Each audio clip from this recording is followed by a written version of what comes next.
Friends, welcome to healing hearts.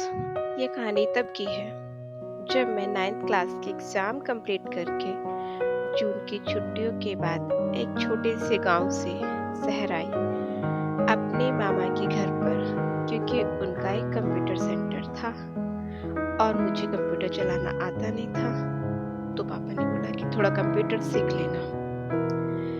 जब मैं मामा मामी के साथ रहने लगी, शहर की सुकून भरी लाइफ मुझे अच्छी लगती थी, क्योंकि तब मेरे गांव में लाइट नहीं थी और कूलर, पंखे, एसी ये तो कुछ भी नहीं था। और यहाँ पर पूरे टाइम फैन के नीचे रहना, एसी में रहना, जब मर्जी करे टीवी देखना, जो मर्जी जब मन हो कंप्यूटर चला लें। बट गांव में तो वीक में एक दो बार ही टीवी देखने को मिलता था। यहाँ पे अच्छा लग रहा था, मर्जी से कुछ भी कर सकते थे और कंप्यूटर कभी चलाया भी नहीं था पहले। और यहाँ पर गोल घूमने वाली कुर्सी पर बैठकर कंप्यूटर चलाती थी।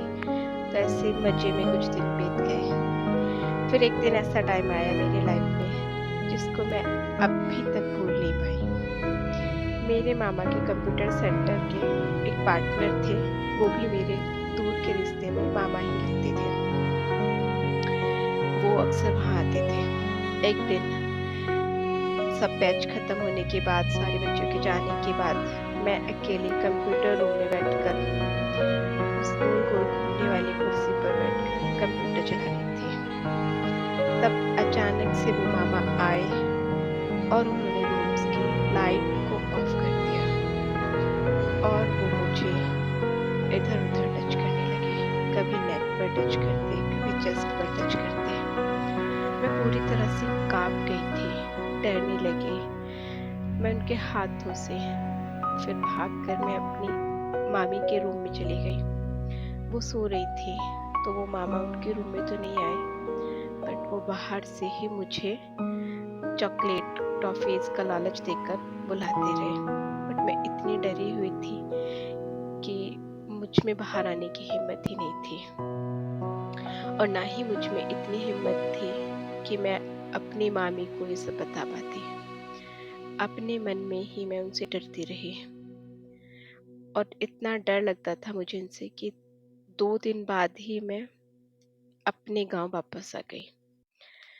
फिर 3 साल बाद ग्रेजुएशन के लिए एक बड़े शहर में अच्छे कॉलेज में एडमिशन लिया।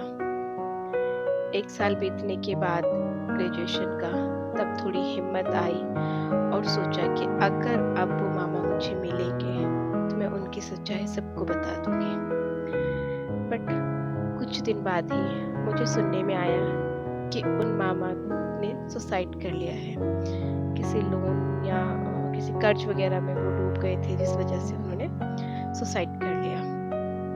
अक्सर ऐसा होता है कि लोग किसी की डेथ की खबर को सुनकर दुखी होते हैं, बट रियली मैं उस दिन मन ही मन इतनी खुश हुई थी कि भगवान ने मेरी सुन ली। कोई मेरे साथ नहीं है, बट ऊपर वाला मेरे साथ है। तो फ्रेंड्स, ऊपर वाला भी आपके साथ तभी होगा, ऊपर वाला आपका तभी साथ देगा जब आप खुद हिम्मत दिखाओगे, खुद चीजों से लड़ोगे। Thanks for watching.